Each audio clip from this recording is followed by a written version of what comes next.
Récemment, avec la fin de Dr. Stone, l'œuvre a bénéficié d'un regain de popularité significatif. Du genre, Dr. Stone c'est le meilleur new gen, Dr. Stone c'est sous-coté. Déjà, Dr. Stone c'est bien coté, et c'est clairement pas un des meilleurs new gen, et pour en rajouter une couche, c'est vraiment pas une si bonne œuvre que ça. Certes, le plot de base est original, mais le récit est bourré de facilité scénaristique et d'incohérences qui gâchent le récit. Et l'exemple le plus parlant, c'est pendant la saison 2 avec la guerre scientifique. C'est très simple, il s'agit d'un des pires arcs qu'il m'a été donné de visionner. Y a rien qui va. Et je me dois de vous spoiler un petit peu, mais rien de grave car de toute façon l'arc est pourri.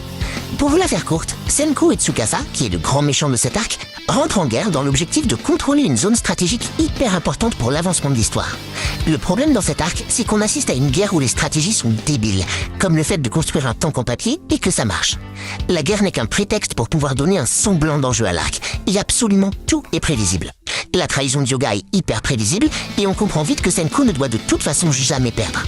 Et le pire dans tout ça, c'est la conclusion de l'arc qui n'a aucun sens.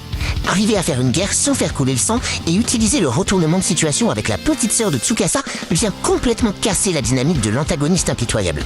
C'est une des pires conclusions d'arc de tous les temps. Si vous n'êtes pas d'accord, je vous invite vivement à revisionner ou découvrir cet arc car c'est clairement du foutage de gueule.